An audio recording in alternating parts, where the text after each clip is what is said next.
My tractor won't crank, guys. Well,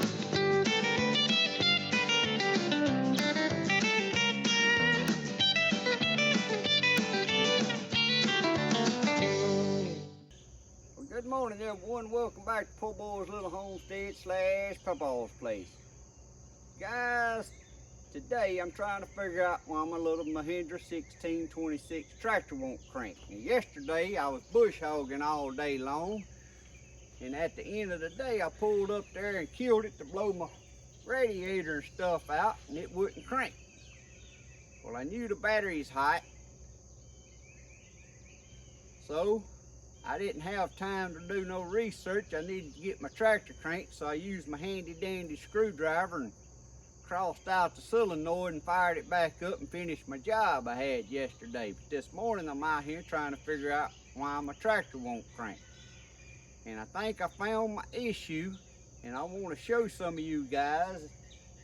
And this could happen, it don't matter if it's a Mahindra or a John Deere or what brand tractor you got, but I'm going to show you what I found, and I'm pretty sure this is my problem. Once I seen it, I decided, well, this is something right here I need to show the guys. Help them out in case they need to find it, save them a little money, keep carrying the tractor to the John Deere place or the Mahindra place or the whatever brand you got place. So I'm gonna get y'all over here.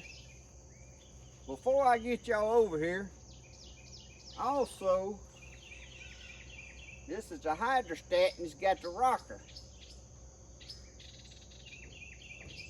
speed control on it.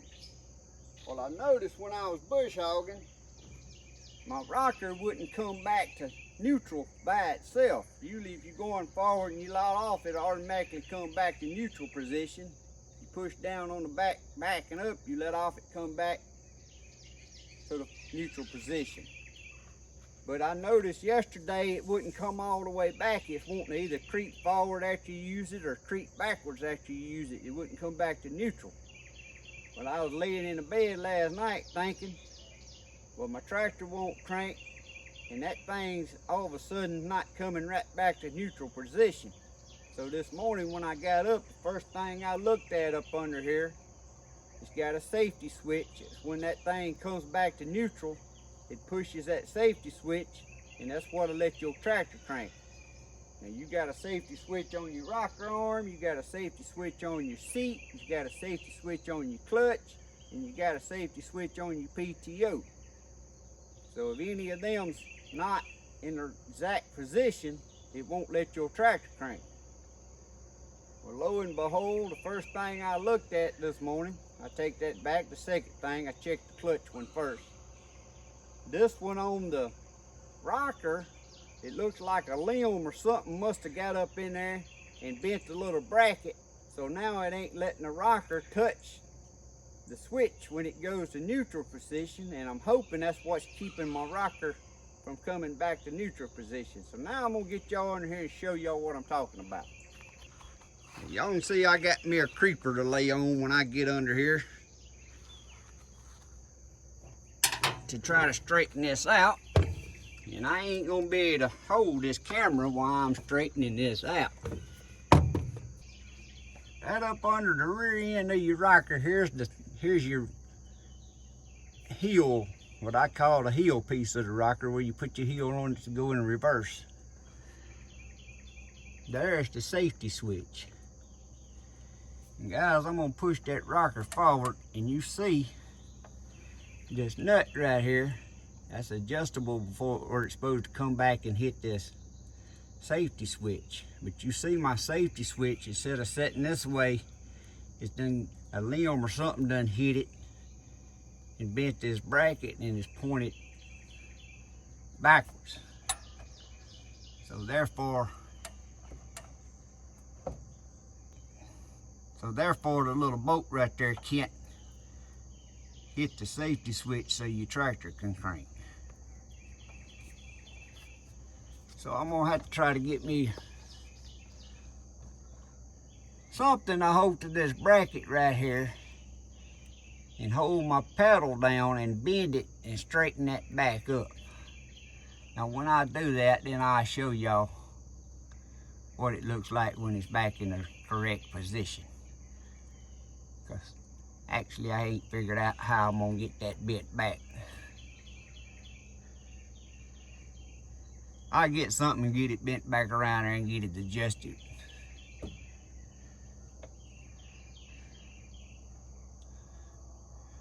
And we'll go from there. Also, while I'm under here, I'm gonna go on and show y'all, if everything looks good and your rocker tension ain't just right, when you forward, it ain't coming back to neutral position, you can also adjust this tensioner right here on this spring to pull it back in neutral position. And after I get that bent back straight, I may have to do a little adjustment on that spring. Now my tractor's got about 280 hours on it. But I think the only problem is this right here. Because see, that nut's hitting the side of that, so therefore that's what's keeping it from going right back into full neutral position. Alright guys, I'm going to lay down on the creeper under here and see if I can get that bent back straight. Then I'm going to show y'all what it looks like. And then I'm going to show y'all exactly where your other safety switches are to look for in case your tractor won't crank. Alright guys, that was an easy fix. I was able to take this screwdriver and stick behind that little piece of metal on that bracket and just pry it back around, and then I grabbed the corner of it with these pliers and just kind of give it a little twist and got it right back in place. Didn't even have to take it off.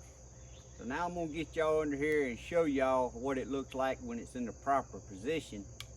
Plus, that fixed my rocker arm issues. Like I said, I ain't even going to have to make no adjustment on that spring like I thought. I found both of my problems in one spot right here. With that bracket being bent around on that safety switch, it wasn't letting my rocker automatically come back to neutral position. So now y'all can see that's what the switch ought to be setting straight like that. So I guess I had a limb or something come up in here and had to catch that just right and pushed it around. But you can see when I work my rocker now, it comes right back to neutral position and pushes the safety switch in. That way your tractor will crank. Because see, your tractor won't crank if that safety switch ain't pushed in, because it would be trying to crank while it's in gear, so to speak, going forward. Also, if you ever had a little issue, and this is a good, and I'm going to give an example, but this will be on all your safety switches. Most of them are going to have some kind of adjustment bolt where you can adjust to make sure it pushes that safety switch all the way in. It looks like mine's pushing it all the way in because my tractor fired up. So that's something you guys may want to put in your memory bank to check out. If you get on your tractor and everything's out of gear and you know your battery's hot and it won't crank. Like I said, I jumped mine, I crossed the solenoid with the screwdriver and cranked it, so I knew it wasn't my starter or nothing like that. So I knew it had to be a safety switch or some kind of little electrical issue. And the good Lord blessed me with it being something simple. So now I'm around the back of the tractor, and I'm gonna get y'all up here closer, but the PTO on this 1626 here is on your left hand side when you're sitting in the seat, and there's the safety switch for it. It looks identical to the safety switch that's down there on the rocker controller. Now if you got a tractor that has two PTOs on it, the other ones normally, especially on a Mahindra, will be right here beside this one. This one has the slot for it because another PTO could have been added to this tractor. I'm gonna get y'all up here close and show you that. Y'all can see I'm coming straight into the back of the tractor. Here's this safety switch. Now I'll see if I can reach it and work it. Yeah. Okay, I just put the PTO in gear. You see it release the safety switch.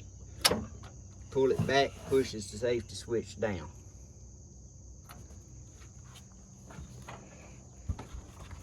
The next one would be under your seat. Raise your seat up. And you got a switch right there going in the bottom of your seat that you has to be sitting on your seat before your tractor crank.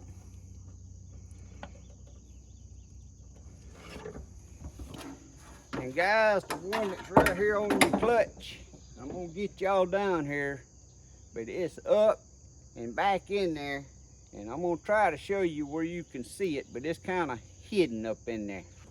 But right up above your clutch, I don't know if y'all can see it. Right up there. I can't hold the light and point at it at the same time.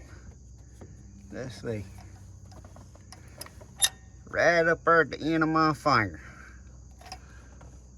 So that would be the hardest one to change out. You're gonna have to remove something if that one ever goes bad to get to that one.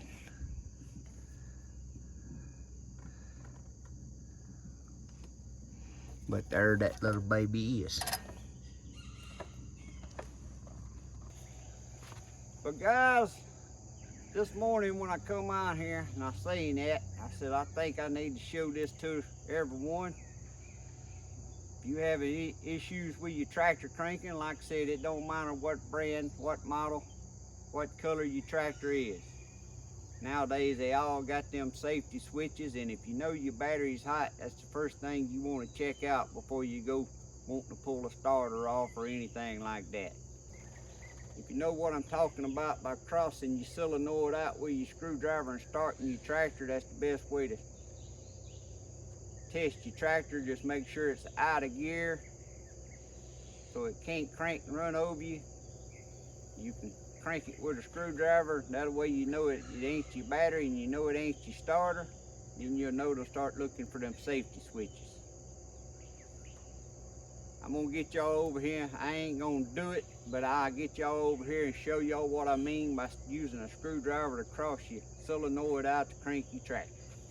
I'm gonna show you where your starter's at and where your solenoid is and how to cross it out and make it fire up. Now I'm not gonna do this, and the reason I don't like doing this, because when you cross out them two hot posts on that solenoid, it's gonna make a spark, plus it could it's gonna do like a wheel. It can mess up your bolts. So I only want to do this when I have to. So I had to do it yesterday in order to get my tractor cranked to get it loaded to come home. So I'm not gonna actually cross it out and show you, but I'm gonna show you on the solenoid where your two hot bolts are. What it is the hot wire coming in from your battery, and then it's the hot going out to your starter. So when you cross them out, you bypassing the solenoid, and you being the solenoid by crossing it out, and it's gonna spark when you do it. But your tractor, if it ain't nothing wrong with the starter, it would turn over and start. So right here on the Mahindra, it's on the left hand side, and you can see right down here. You can see right down here the black where my finger is. That's the starter. The little round deal on top there's the solenoid. It's got rubber boots on it. I'm gonna pull them back. But you can see there's a post, and right up under that wire is the other post sticking out. You just take that screwdriver and stick between them, and you basically shorten it out, bypassing the solenoid. And like I said, it's gonna make a spark when you do it. Just put it on there, and when your tractor cranks, take it off real quick. You can also do that on any kind of vehicle that you can get your hands to the solenoid, lawnmowers or whatever. If your solenoid goes out on something, you can cross it out and crank it until you can get it replaced. But like I said, guys, I didn't want to actually cross mine out and start it to show you, because when it sparks, it can mess up the nuts and bolts on that solenoid. That's just something you want to do in an emergency situation, or when you need your tractor cranked or whatever. I have had a lawnmower before I done that for days before I got a new solenoid put on it. I just kept me a screwdriver there and I'd stick it back there between that solenoid and crank my lawnmower and mow my yard. I done that for weeks, days or weeks, probably weeks before I ever got a solenoid. Couldn't afford no solenoid back then. But guys, if you like these little videos and you haven't never subscribed, please reach up there and hit that subscribe button and that notification bell. It really helps me grow my YouTube channel. If you like these type videos, give me a thumbs up. Share them with any of your friends and loved ones on your social media. That's the best way you can help me. I do all types of videos, and every time I try to come across something like this, I try to put it on a video because I know it'll help someone out someday. But as always, I hope y'all have a blessed day, a blessed week. God bless. See y'all next time.